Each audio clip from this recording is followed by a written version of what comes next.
state capital of Alaska.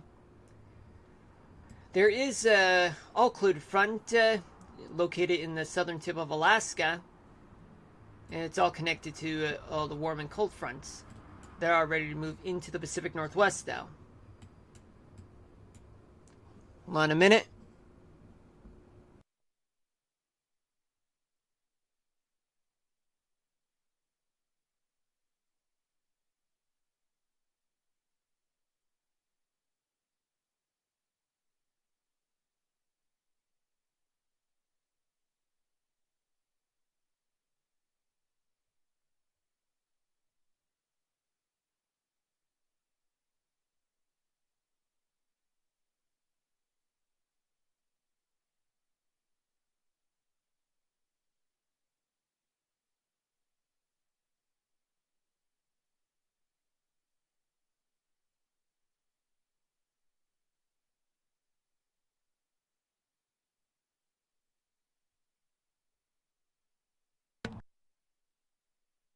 Alright, I'm back.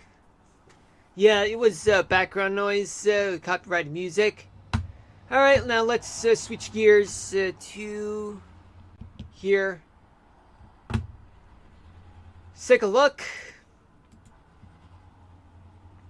The northeast, much of the winds are moving to the east for the most part, with winds throughout much of the northeast are blowing up to 20 miles an hour, but in the mid-Atlantic, they're a little lighter, though. In West Virginia, winds are coming from the northwest.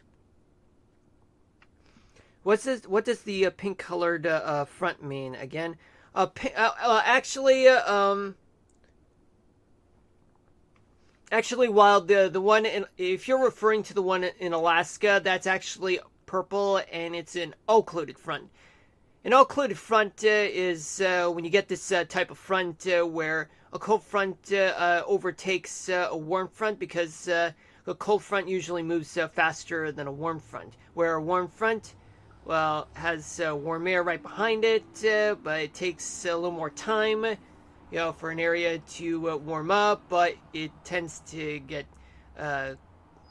cold really fast with the cold front.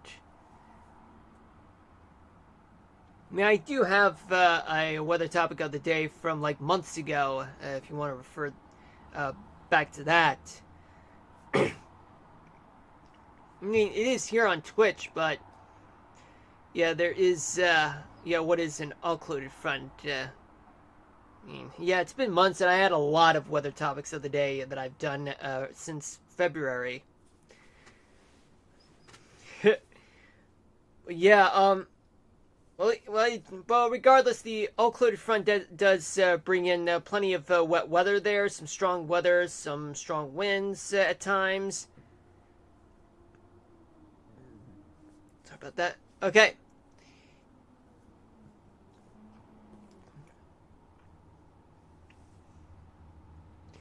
So let's see what we got. Now we go to the south, where there are plenty of lighter winds throughout the southeast, but onshore winds spread from Jacksonville all the way to Virginia Beach, pushing onshore to the north. Throughout the Gulf, you have winds moving in onshore from New Orleans to Tampa, and some lighter winds in the Florida Keys and South Florida overall.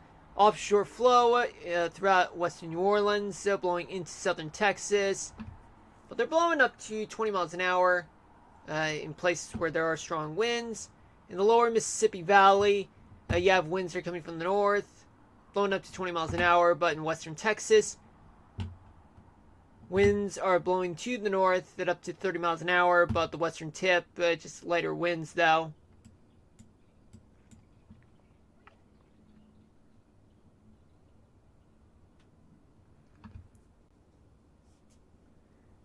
Okay, so in the Midwest, you have some lighter winds there. Kentucky's getting some northerly winds, blowing up to 20 miles an hour. Michigan, well, they have some somewhat variable winds, but lower Michigan, winds are moving to the east, blowing up to 20 miles an hour. In upper Michigan, they're blowing to the west or southwest at up to 20 miles an hour. Wisconsin, somewhat light and variable in some places. But in places like the Great Plains, winds moving to the north generally, but in the western Dakotas, winds are coming from the northwest. And all of that tends to indicate that there really is a strong cold front. In western Dakotas, you have winds that are blowing up to 40 miles an hour in some places. Hold on a minute. Never mind. In the west, okay. Yeah, I've always been curious about what those fronts meant. Thanks for explaining it. No problem, Wild. No problem. I'm glad to answer your weather question. Okay, let's take a look. Throughout the west, in places like the northern Rockies, winds are blowing to the east, in some places up to 30 miles an hour. The Pacific Northwest, you have winds that are generally blowing to the east in some places, but otherwise it's going to be light and variable. Oregon, winds are moving to the south at up to 20 miles an hour. In the northern part of California, winds blowing up to 30 miles an hour. But much of the rest of California, they're only blowing a little bit light and variable for the most part. In the desert southwest, winds are somewhat blowing to the north at up to 30 miles an hour, but a little stronger south of Phoenix and Tucson, up to 40 miles an hour. In the Great Basin, plenty of light and variable winds to go around, otherwise it'll be around 20 miles an hour. Right, so now let's take a look at the temperatures. Temperatures in New England, they are in the low 60s to mid 70s. In upstate New York and Pennsylvania, temperatures are in the 70s, as well as the New York City area, going down to the mid-Atlantic, plus West Virginia, where temperatures they are in the mid 70s to low 80s. Let's take a look. Go down to the southeast, where temperatures throughout the Carolinas, Georgia, Tennessee, they got temperatures that are in the mid 70s to mid 80s. And that also includes Alabama and Mississippi, going down to Florida. Temperatures are in the mid 70s to mid upper 80s. Arkansas and Louisiana. Temperature, hold on a minute. Never mind.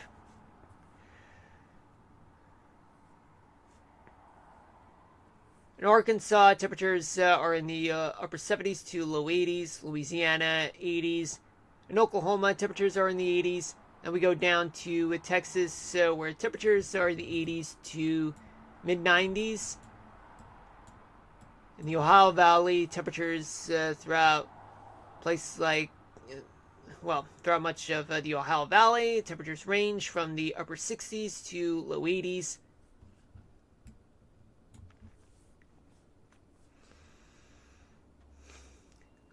Throughout the Great Lakes region, temperatures in the upper peninsula of Michigan, they are in the mid 50s to mid 60s. Lower peninsula plus Wisconsin, temperatures are in the mid 60s to mid 70s. In the Dakotas and Minnesota, let's start off with Minnesota, where temperatures are in the upper 50s to... Hold on a minute.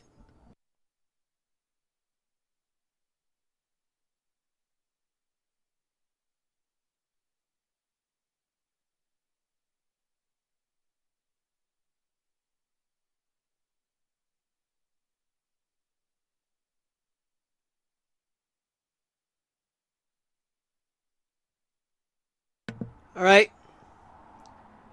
Let's take a look. Well, in Minnesota, temperatures range from 59 in Duluth to 79 in Morris. In the Dakotas, you get temperatures in North Dakota. They are in the mid 60s to low 80s. South Dakota, upper 70s to mid 80s.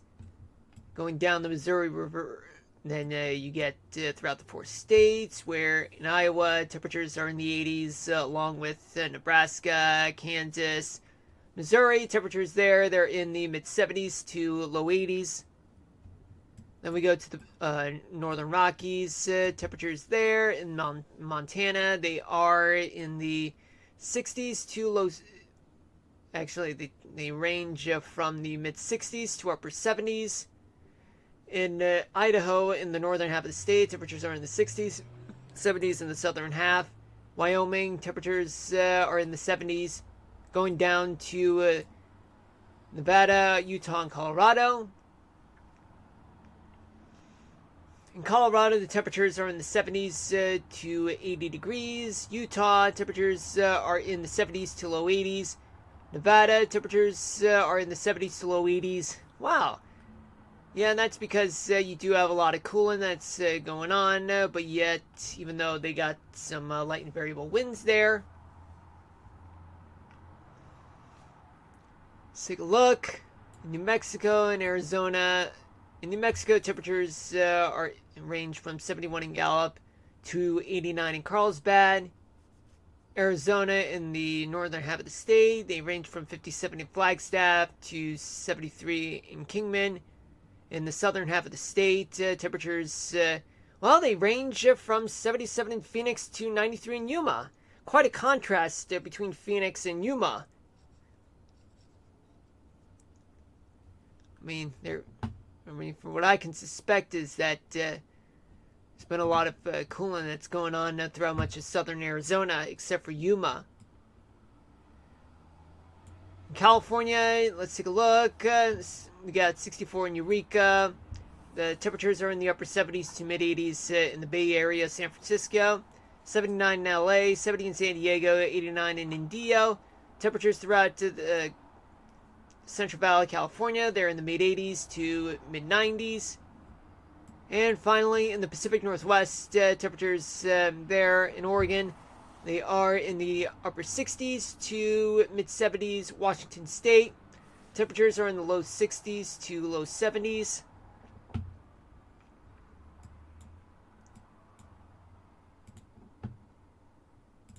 Let's talk about gusts. We got plenty of gusts, just around 30 or 40 miles an hour in northern New England, like northern Maine to the Adirondacks. Plenty of strong gusts in the northern plains, blowing around 40 to 60 miles an hour, maybe a little faster in some places. In the northern Rocky Mountains, also similarly about 40 to 60, maybe locally heavier, stronger winds. And in southern Arizona, you get winds that are blowing up to 50 miles an hour. Some places maybe a little stronger. Locally stronger winds there. Offshore in Northern California and southwestern Oregon, blowing up to 40 to 60 miles an hour. I think there's lots of storms going on in Arizona right now, if I'm not mistaken. Well, by looking back at the radar, of course there are plenty of storms wild.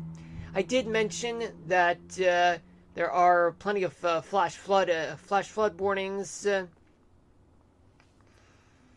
throughout that part of the country, and you're right, there have been lots of storms. If I can go back, then, or rather, I can show you. Yeah, so this is what's been going on right now throughout Arizona. So yeah, exactly, wild. And even thunderstorms are there. Perhaps some lightning strikes are there, not only in Arizona, New Mexico too, parts of Utah and Colorado, but most notably in Las Vegas, in Nevada, and stretching down all the way to Mexico. Let's talk about humidity. Of course, it is humid in the desert and in the western part of Washington. Very humid throughout parts of the southeast. Somewhat humid in northern New England and a little bit in the Great Lakes region and parts of the Dakotas and Minnesota. Now let's talk about rainfall accumulation.